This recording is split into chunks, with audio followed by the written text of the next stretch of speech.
Hello, welcome to an all-new Marvel Cast Explosion Network's hub of all things Marvel, a place to talk about everything MCU and beyond, from Avengers and Defenders to Debbie Harris and Lester Jangles. My name is Ashley Hobley, your podcast host without fear, and joining me today is Dylan Blight. Happy to be here to talk about the sequel to Echo. Yes, the sequel to Echo, the sequel to The Defenders, the sequel to Daredevil. That's right.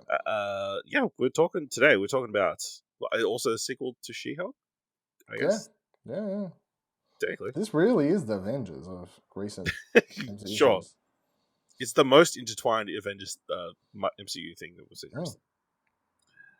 Today we're talking about the first two episodes of Daredevil Born Again, the continuation of Daredevil, the first official Daredevil-led project in the MCU proper. Technically. It's all convoluted or whatever. We'll get into it, but yes. Of course, we've been doing this Daredevil retrospective here on the podcast, so you can check out those last 3 episodes that we did, chronicling the Daredevil film starring Ben Affleck, the Daredevil series collectively, and does, of course, talk about Echo last week, or the other week, at this point. Let's just jump into it. Please be aware we'll be freely discussing anything and everything about the first 2 episodes, so if you haven't watched them, come back later. Of course, they are available now on Disney+. Alright, let's jump into the first 2 episodes. We've got Heaven's Half Hour, directed by Aaron Moorhead and Justin Benson, written by Cameron. Written by Dario Scardapane. And episode 2, Optics, directed by Michael Cuesta, and written by Matt Corman and Chris Ord. Dylan, what are your first impressions of Daredevil Born Again? I think, you watch the episodes back to back and sat there after finishing it, and I was just like, that was okay, I guess. I'm like, sort of, it didn't give me the fulfilling, this is like the Netflix show. I think, had, in retrospect, I don't know why I just thought that's exactly what it would be. Of course, it's different for, I think, good and bad reasons. I'm sitting there watching the first episode, that first fight scene breaks out, and I'm like, this is very CGI heavy. We're sort of interesting here. There's a lot of weird Play-Doh physic bodies I've seen. There's one part where Daredevil jumps off a roof, but another part where he climbs up the stairs or jumps around. And I was like, oh, he looked like Elastic Man for a frame, as he sort of went around the corner. And then, it's also just sort of weird that the show is we're going to bring back the show everyone loved, and we're going to kill one of the characters, and the other one we're going to make estranged because they're fighting. Karen and Matt are fighting now. Also, here's this new girl that you don't care about. Okay, why bring, it's just there's a lot of weird choices, I think. I'd say yeah. I mean, on that, I think it's interesting. It'll be interesting. I don't know that I've seen too much reaction of it's a fucking bait and switch. They promised us continuation of the Daredevil series, and then they write out the first 2 characters. But then it's also interesting to know that they started developing the series without them involved. Yeah. They weren't going to be the series. And do you think, did they rewrite the first episode? Is everything except the first 10 minutes of the first episode what they originally planned to do? It was we'll just jump forward in time. I assume so. We won't have this fight sequence. We won't see it, but we'll reference it. Mm. Do you think that was the initial plan? I mean, something like that, I would assume. It sounds like Karen will be in it at least a little bit going forward, but it's still just that odd choice to estrange them. When one of the reasons that the original 3 seasons are so good, and I haven't watched it, but obviously I'm aware that Karen's over in the Punisher series as well. People really liked these characters and the interaction between the 3 of them across the season. So it's just an odd choice. I think that the good things are obviously Charlie Cox as Daredevil is very good. Vincent D'Onofrio, Kingpin, again, very good. All the things that you would sort of expect to be good are good. The one thing that is like new but good is I really liked the second episode's like courtroom sort of stuff and all that. I thought was good. And if that's the road we're going to go down, I feel like this season will go to one of two directions, which is there's not a lot of Daredevil, which will piss off a bunch of people, which seems to be a direction we're sort of heading at the moment. But I'm open to it simply because if it's a lot of well-written sort of courtroom stuff, I'm sort of okay to see that play out for at least a little bit until Matt chooses to become Daredevil again, and for what reasons would, I guess, well, obviously it's, I guess, Kingpin. So yeah, I mean, I guess that's my overall thoughts. Yeah.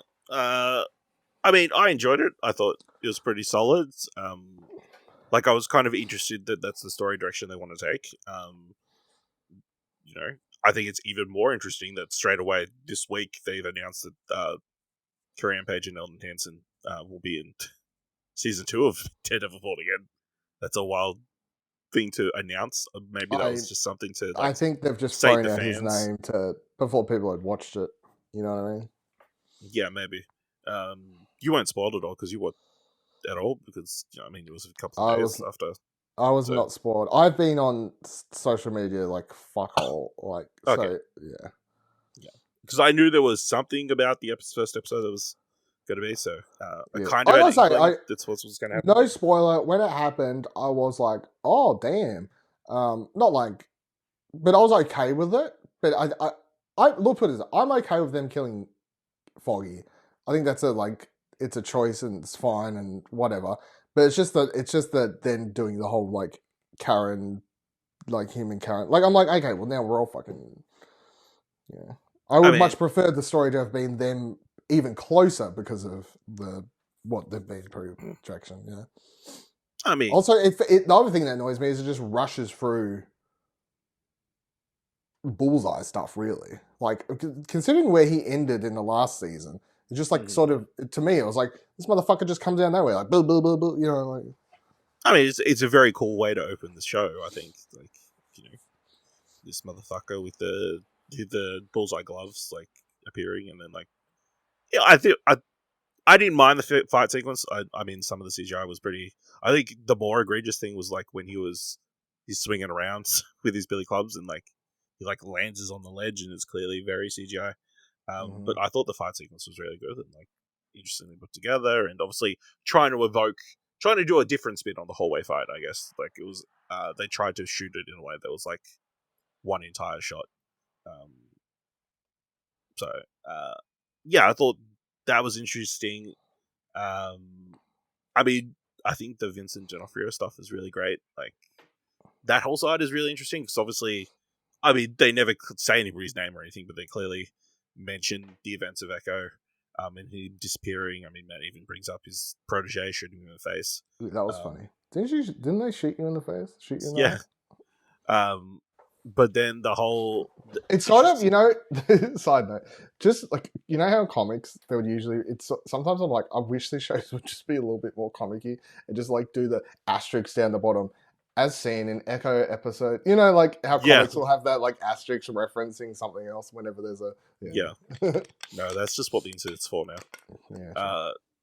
Yeah, just, I think it'll be very interesting going forward, the Kingpin-Vanessa relationship and the dynamic, where Vanessa had stepped forward and like taken control of the Fisk Enterprises or whatever. And, like, yeah, that's the most interesting story for him at the moment, for sure. But then the idea of him being mayor is also very interesting. And like him having to deal with this bureaucracy, I guess, in his own way, and almost like steam rolling through it, I guess. I mean, maybe this storyline would have played a little bit differently if the election had gone a little bit differently. Where it's not almost mirroring real life to a certain degree. This career criminal suddenly in charge of a political figurehead with crazy supporters and that kind of thing. So, my favorite, is just Michael Gandolfini's character He just that first scene where he introduces himself and it was like, man, that what you do, and then you just Vincent D'Onofrio is like, where did you find this guy? He was cheap. Yeah, he was cheap. Yeah, that was all good. I thought the build up, obviously, this all takes place over a couple of weeks. The rest of the episode after the initial opening and that kind of stuff. So, that was all interesting. The bullseye thing, I didn't mind them kind of rushing it because I think there's probably going to be more story to tell there. It's like, oh no, this big bad suddenly in prison. What are we going to do there? And I really enjoyed that the court scene, like you said, with Matt kind of like giving his character witness or whatever. And I guess that was his. I don't know what's his giving his final thoughts on Foggy and that kind of stuff. Was really sweet. Yeah, I think it's an interesting like setup for the future. Like obviously Matt's working with somebody else and has just been working focused as a lawyer the last 12 months, giving up the role as Daredevil after he threw Bullseye off the roof. And it's I love that he did that because it's so nonchalant and like obviously he's just killed his best friend and like he's just flung him off the roof. Yep. And then Karen's reaction to it of like one hoping it's not Matt who's just been thrown off the roof, but then kind of being disgusted that it was Bullseye that he's thrown off the roof, that he's murdered this person. I guess that line that she's tried to keep him from crossing all the previous seasons. Yeah, I think that it's an interesting new dynamic, I guess, of him and this new co-worker that knows nothing about. Well, one new co-worker who knows nothing about Daredevil, but then he's like a love interest who doesn't know he's Daredevil. But then he's also got Cherry, who's like the person who knows his secret and that kind of stuff, trying to keep him on the straight and narrow, I guess. I think the highlight of the first episode is the Matt Kingpin talk in that diner. Like them talking about kind of laying this, setting the stage of where everything is placed at the moment. Because I think Matt is definitely been written into a corner where it would be very difficult to see him being Daredevil this season. It's pretty much the mayor of city who knows he's Daredevil saying, "Hey, don't be Daredevil, otherwise, I'll pretty much turn the entire police or everybody on." I feel like he Spider-Man has. style. I just don't like. I don't think he's going to put on the suit for a while, and I think that's going to piss off some people. But I think he has to be like closer towards the end of the season. I have no idea, because there's all this talk that they've done in the lead up to the show about there being so much violence and so brutal and all that kind of stuff. But I feel like the fight at the end of the second episode, that was quite brutal. Yes, so so the second episode kind of is more setting up, I guess, what we're going to deal with for the show, and it's White Tiger, or no, what's the character's name? I guess Hector Ayelet is involved in like a scuffle with undercover cops, and one of the cops, while he's trying to punch him, trips, falls on the subway tracks and gets hit by an upcoming subway train, and he gets accused of killing a police officer. Matt takes on the case after they hear him being harassed in the police station, and they discover he's a vigilante who's kind of took up the role of Daredevil when Daredevil stopped being active. The funniest thing there is like Matt trying to, after learning that, like trying to get the judge to not reference White Tiger at all, and he's like, "Oh, he wasn't wearing his magical amulet. Like, he didn't have any powers at all." It's like, it's not relevant.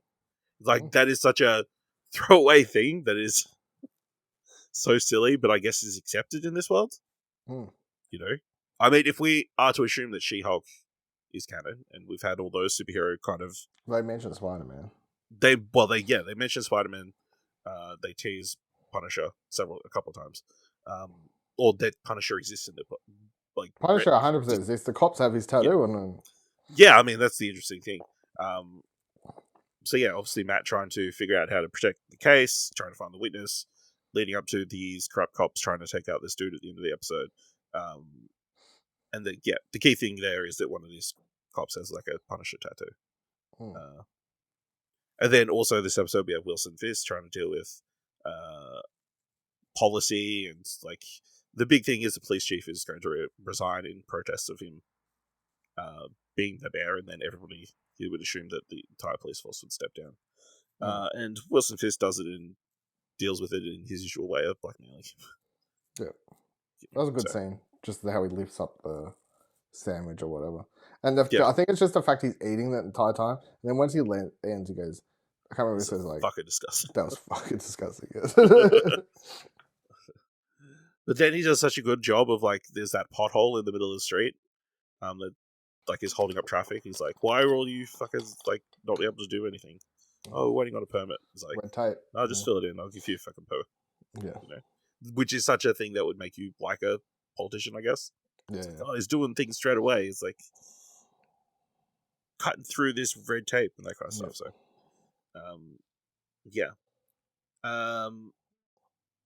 other interesting thing is the introduction of BB Aldrich and like the I don't know what vignettes, vignettes, or I can't even remember what they're called. Like the BB spot something pieces or whatever. They're like BB report, YouTube, BB, they seem like YouTube videos or something. Yeah, you know, or like just street beat interviews around trying to get the lay of the land of New York, which I think is helpful and gives you a kind of understanding of the world they're in. The other interesting character line, I guess, the therapist that Matt is dating. Forced to dating, tricked into going out on a date on. I thought it was a really interesting setup to her eventual spot in at the end of the episode where she's doing this book signing, and there's this really creepy dude who asks her to I need your help, can you taking on new appointees and that kind of stuff. And you think it's going to be him later in the episode that she's going to be talking to. It's like, oh, this is like some low level street person who's like going to be in trouble and that kind of stuff. But no, it turns out she's going to be doing marriage counseling for Kingpin and Vanessa. Because it's revealed at the end of the first episode, Vanessa cheated on the Kingpin. Which is crazy. Why would she? It seems a little bit wild. Like, why would you do that to the one person who's like, got a hell of a temper? Deadpan delivery of like, don't kill him. Yeah. I won't, Vanessa. Like, yeah. I mean, that's the one thing, is like he loves her so much that he wouldn't kill her because she asked him to. But then you see him the next episode, his fists are like raw from hitting something. Yeah. And that kind of stuff. Well, it's the same thing as, like, I guess in the first season where, like, he seems like this dude, like, there's that build up until that initial, like, loses his tantrum. Smashes the dude in. Smashes dude's head in. It's like, he always boils over eventually, so. Yeah. Going to wait to see what that moment is for him. And if it's in the public eye when he's mayor, it's not going to go well. Yeah. Other notes, I thought, like, clearly there is more budget in this than there was in the Netflix show. Like, I don't know, just there are a lot more people just in the background. Like, they can afford more extras and that kind of stuff. There are more people walking around on scenes. Yeah, maybe. But even, like, the shots and the streets they choose to shoot on, like they've got it seems like very populated streets, or like the streets with like Times Squares, or like with the screens and that kind of stuff, so they can deliver addresses and that kind of thing. It just looks a little bit more cinematic than the TV series, and I suspect that is a money thing. I don't know if I like that it looks more cinematic, because the whole thing is I kind of like the more gritty, seems like it's the back alleyways. And it's sort of, maybe that's the other thing about the show, like in that conversation with him and Fisk and Matt in the diner, where it says, you've come up far, you've come to, I haven't been in where'd they Hell's come Kitchen. From? Hell's Kitchen. I've been in Hell's Kitchen for a while. It's like these two, like that's Hell's Kitchen, and that setting was like that more gritty setting for all these characters was sort of that was the engaging sort of part. Now they're both out of it, and like, maybe that's also what makes it feel so different. Yeah. I guess technically this isn't taking place in Hell's Kitchen. It's just taking place in New New York. York in general. So Yeah. Yeah. I mean, they did recreate Josie's bar in the first episode, so I mean, there was that. That felt very nostalgic. Like, so. Yeah. I guess my main question is this a good entry point for people? Do you think people could watch this without watching Daredevil? So far, yes. I Yeah. think they do, I think that's part of the jump ahead, split up the characters sort of thing. You know, maybe that first 5-10 minutes, you're like, who are the, like, I don't understand these characters' relationship or whatever, but then sort of you'd have a rough idea, and then, you know, once Foggy's killed, when you jump ahead a year, it's like, well, like, you're sort of on even ground for a lot of the characters at that point, even as a new viewer. Yeah, I mean, ideally you'd watch the other stuff, but I think the whole point in Disney would have been trying to make it as accessible as possible. It wouldn't. I think maybe they should have done one of those 5-minute recap things at the start. I was sort of expecting one. Like whenever they're releasing a new project in the MCU, they usually do like the Disney Plus like feature videos or whatever. Yeah, the feature video like recapping all their events throughout the MCU universe. They should have done some. They should have done that for all the Netflix series. Yeah, I think. Yeah.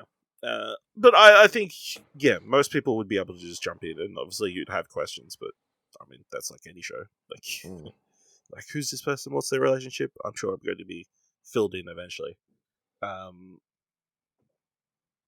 Yeah, I mean, what threads are you most interested to see play out throughout the rest of the season? Currently, I would say I am intrigued by this White Tiger story. Just like the not so much him as a vigilante, but more so as someone, a person of color being potentially, you know, locked up. Well, the cops are trying to lock up and throw him under for something he didn't do. Obviously, that more real world nature and that story, and those elements of stories, those more grounded elements, are sort of what I liked in the Netflix series and would like to see continue. The cops with the Punisher tattoos, I think is interesting because that rings close to what you see in real life, where you see there are cops. There have been cops who have had Punisher tattoos. Or like just Punisher shirts. Punisher shirts. Logos, they're quite often right-wing nut jobs. Or like extremist police, type people. Yeah, so that relates. I'm wondering if they go in that direction, like relate it to what it makes you think of if you know any of those sorts of things. I think that would be a very interesting direction to go. And then if I was to pick three things, I guess the other thing would be the Wilson and Vanessa, like how that's going to play out. I think that would probably be my three main plot lines I'm intrigued by currently. Yeah, I mean, that's probably the three for me as well. So, I mean, other interesting things, like how much more of MCU stuff are they going to tease or point at? And like, I hope not. I don't know. To be honest, you know, it's fun to get like, he mentioned something that, you know, regarding. Yeah, I don't mind the mentions. I'm like, if fucking like, Tom Holland, it's a guy with a spider. You know? Tom Holland shows up at some point in this shit, I'm not like whatever. Like I wouldn't hate it, but I'm like, that's not what I'm watching this for. You know? Or maybe other people from that era. So. Netflix people showing up is fine. From the same universe of shows, I'm like, that's totally okay. If they want to have Jessica Jones show up, I'm like, okay, that's cool. Well, he walks into that bodega, the with the cat from the first Spider-Man movie. Sure, stuff like that. Or Zach Cherry shows up again from the go do a backflip. You know. Oh right. Yeah. I think he flew across the country. He was in San Francisco last time we saw him. So. Stuff like that would be cool, but I'm interested to see the whole mayor, king, queen of New York dynamic kind of play out, and like, the political leader of the country and then the underworld leader of the state. I mean, city. That element. Yeah, I mean, I'm sure we're going to see Daredevil in the suit eventually, but yeah, I mean, it's all really cool. I'm also enjoying some of the stylistic choices again, showcasing Daredevil's or Matt's abilities and the hearing and like the playing with the sounds and that kind of stuff, or like the way they showcase it with the camera and that kind of stuff. I think. I'll tell you what, I had only just set up my TV and everything, right? And I set up my surround sound, and I was like, I'm going to watch this, right? Important thing. So I sit down and watch this. Where in my new place, there is like a little window plane like above the door, right? In these like old houses or whatever that they have. And the fucking first time it happened, the bass just... I was like, no! Shatter the fucking god. So I had to like go into the settings and turn the bass all the way down because it keeps shaking the goddamn windows in this place. Yeah, good stuff. Side story. Yeah. So, anything else you want to discuss from these first couple episodes? No, I think we covered it. No. Also, one other thing in this last episode I thought was interesting was Matt going to the church, but not going inside the church. Whether that was just like a time thing or that plays into something. Because his religion was a major factor of his character. Catholic, you know? And obviously a major... His sounding board, the several seasons of the Netflix show, was killed off in that series. Yeah. So that'll be interesting to see. I also enjoyed the new opening credits. Obviously, kind of relating to very similar to the opening credit introduction from the TV show, but slightly different. And kind of like showcasing his internal struggle, I guess, that he'll be facing throughout the season or post Foggy's death. So, yeah, that's all really good. Other interesting pieces of news they just announced this week. I don't know why they did, but after Daredevil Born Again season 1, there will be a Punisher special of some sort that they're working on. Did you see this news? No, I did not. On, I saw they're about to start filming season 2 is all I saw. So like it's already ready to go or like it's on its way? Reading from Empire. We're less than 2 weeks away from the return of Charlie Cox. Well, I guess it's a little while ago. Charlie Cox in Disney series Daredevil Born Again. He's not the only member of Netflix's Marvelverse series due to make a comeback. The show is confirmed to include the appearance of John Bernthal as the Punisher at some point during the run, and now we know that this won't be his only appearance going forward.